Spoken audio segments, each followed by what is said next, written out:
warahmatullahi wabarakatuh. Selamat pagi anak-anak. Apa kabar kalian hari ini? Tentunya kalian luar biasa sehat. Anak-anak, sebelum kita masuki pembelajaran 3 subtema 2 tema 2, marilah kita berdoa bersama-sama anak-anak. Berdoa mulai. Anak-anak, dalam pembelajaran jarak jauh ini jangan lupa tetap jaga kesehatan. Jangan keluar rumah kalau tidak ada kepentingan yang penting anak-anak. Tetap memakai masker dan patuhi selalu protokol kesehatan.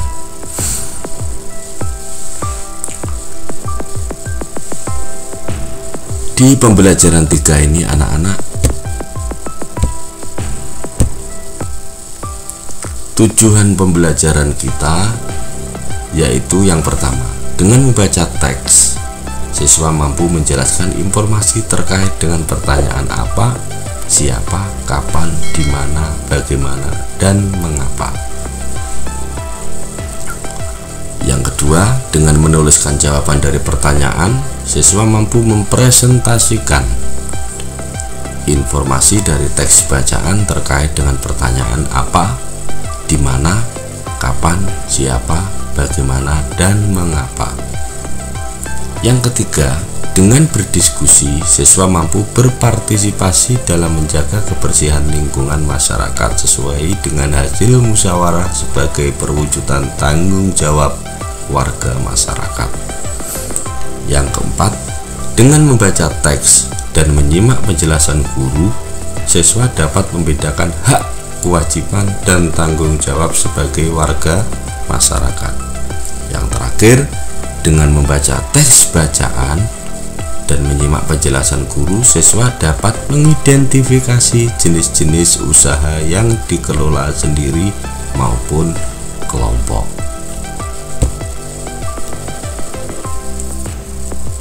Bacaan yang pertama adalah kerja bakti. Pada hari Minggu, warga di daerah tempat tinggal Edo mengadakan kerja bakti. Mereka membersihkan sampah-sampah yang menumpuk. Selama ini bau busuk dari tumpukan sampah telah mencemari udara di lingkungan tempat tinggal itu. Warga harus menutup hidung saat melewati tumpukan sampah yang membusuk itu. Sebelum melakukan kerja bakti, seminggu sebelumnya warga bermusyawarah untuk mencari pemecahan dari masalah sampah. Selain menggunung dan berbau busuk, kadang-kadang tempat sampah itu terlihat berantakan karena ada beberapa orang yang berusaha mencari botol-botol bekas untuk didaur ulang. Akibatnya, pemandangan dan udara di lingkungan sekitar tempat sampah jadi kotor dan bau. Setelah bermusyawarah, warga mendapat sebuah penyelesaian. Warga akan menyiapkan 2 macam tempat sampah. Satu tempat sampah untuk menampung sampah-sampah yang dapat didaur ulang seperti kertas dan botol-botol bekas. Tempat sampah lainnya digunakan untuk menampung sampah-sampah yang dapat membusuk, misalnya dedaunan dan sisa-sisa sayur. Selanjutnya, sampah-sampah yang dapat membusuk itu akan diolah menjadi pupuk kompos yang dapat digunakan warga untuk memupuk tanaman. Dalam kegiatan musyawarah dan kerja bakti itu, seluruh warga ikut berperan serta. Keikutsertaan warga dalam musyawarah dan kerja bakti merupakan salah satu bentuk tanggung jawab warga dalam menjaga kebersihan lingkungan. Dari pertanyaan di atas anak-anak, di sini ada latihan buat kamu. Yang pertama, sesuai dengan tujuan pembelajaran kita, yaitu ada kata tanya kapan, di mana, mengapa, siapa, apa, bagaimana, mengapa. Pertanyaan yang pertama, kapan kerja bakti dilakukan? Silahkan anak-anak jawab kalau sesuai dengan yang sudah kalian dengarkan dalam video ini. Kalau bingung silahkan diputar ulang video ini. Yang kedua, di mana kerja bakti dilakukan?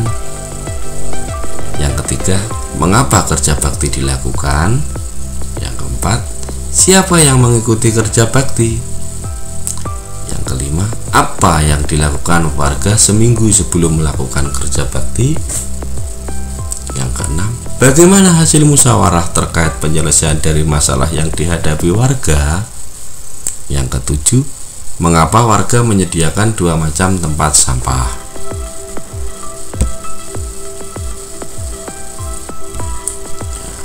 Sebelum kita lanjutkan ke materi selanjutnya, jadi anak-anak dalam membaca bacaan, kalian kan sudah tahu kata tanya. Kalian harus yang pertama, dari bacaan itu kamu tahu ide pokok dan kalimat pengembangnya. Nah, selanjutnya kalian harus berusaha membuat pertanyaan dengan menggunakan kata tanya itu, dan kalian bisa menjawabnya. Jadi kalau sudah latihan seperti itu, insya Allah kalian akan pintar dan siap menjawab pertanyaan apapun yang berhubungan dengan bacaan. Materi selanjutnya anak-anak yaitu hak sebagai warga masyarakat. Hak berarti sesuatu yang mutlak menjadi milik seseorang dan penggunaannya tergantung kepada orang yang bersangkutan. Atau dalam bahasa lain, Bapak simpulkan, hak adalah sesuatu yang harus kita terima. Jadi hak warga masyarakat adalah sesuatu yang mutlak menjadi milik seseorang yang berkedudukan sebagai masyarakat. Bentuk-bentuk hak warga masyarakat seperti berikut.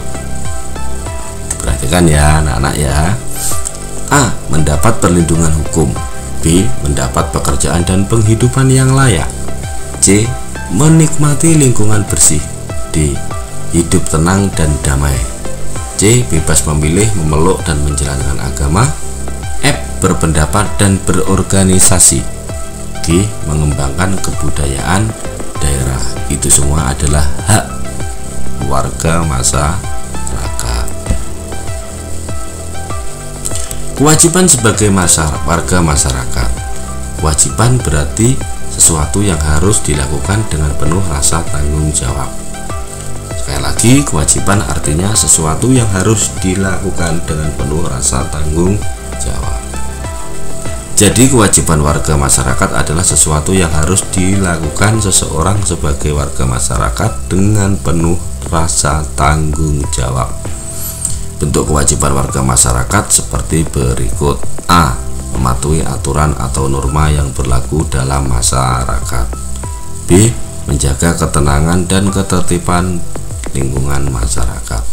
C. Mengikuti kegiatan yang ada di lingkungan RT, RW, atau desa setempat. Misalnya kegiatan kerja bakti, gotong royong, musyawarah warga masyarakat setempat. D. Menghormati tetangga di lingkungan tempat tinggal. E. Membantu tetangga yang terkena musibah. F. Menjaga kebersihan lingkungan tempat tinggal. Itu adalah kewajiban warga masyarakat anak-anak. Kenapa kok diajarkan kepada kalian? Jadi nanti kalian kalau sudah besar akan membaur di masyarakat. Jadi itu yang perlu kalian perhatikan, bahwasanya kita mempunyai hak dan juga mempunyai kewajiban. Jenis-jenis usaha ekonomi. Yang pertama, usaha ekonomi perorangan. Jadi ini usaha setiap orang, bukan kelompok ya anak-anak. Usaha ekonomi yang dilakukan perseorangan atau diusahakan sendiri pada umumnya memiliki modal yang terbatas.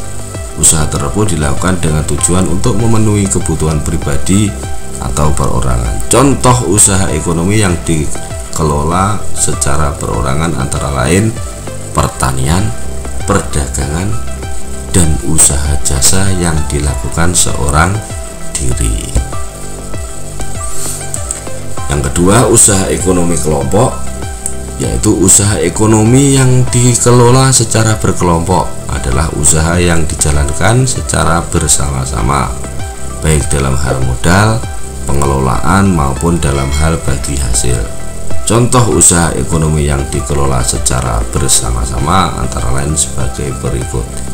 Yang pertama firma, yang kedua CV atau persekutuan komanditer, yang ketiga PT perseroan terbatas, yang keempat BUMN badan usaha milik negara, yang terakhir perusahaan daerah.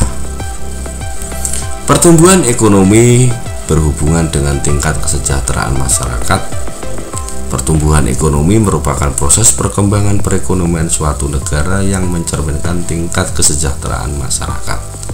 Dengan melakukan kegiatan ekonomi, maka tingkat pengangguran suatu negara dapat berkurang dan pertumbuhan ekonomi masyarakat akan semakin membaik, sehingga kehidupan masyarakat semakin sejahtera. Selanjutnya, macam kegiatan ekonomi. Yang pertama, produksi. Kegiatan produksi artinya kegiatan membuat atau menghasilkan barang atau jasa yang bermanfaat. Contohnya seperti gambar di samping anak-anak. Contohnya yaitu kegiatan petani menghasilkan padi, pabrik membuat roti, salon menyediakan jasa potong rambut, dan sebagainya. Orang yang melakukan kegiatan produksi disebut produsen. Yang kedua, konsumsi. Konsumsi merupakan kegiatan manusia memakai atau menggunakan suatu barang atau jasa untuk memenuhi kebutuhan hidupnya. Contohnya adalah membeli dan memakan makanan, menulis menggunakan pensil, dan lain-lain. Orang yang melakukan kegiatan konsumsi disebut konsumen. Dari contoh-contoh tadi, kalian bisa menyebutkan contoh-contoh yang lainnya yang ada di lingkungan kalian. Yang ketiga, distribusi. Kegiatan distribusi merupakan kegiatan menyalurkan atau menyampaikan jasa atau barang yang diproduksi dari produsen ke konsumen. Orang atau lembaga yang melakukan distribusi disebut distributor. Contohnya, petani menjual hasil panennya ke pasar, produsen kue menitipkan kuenya ke pedagang, dan lain-lain. Banyak sekali di lingkungan kalian anak-anak ini, tolong nanti diperhatikan. Baik anak-anak, mungkin di pembelajaran 3 itu yang bisa Bapak sampaikan. Jangan lupa tetap menjaga kesehatan, tetap sholat 5 waktu, dan yang terakhir di rumah saja. Bapak akhiri, wassalamualaikum warahmatullahi wabarakatuh.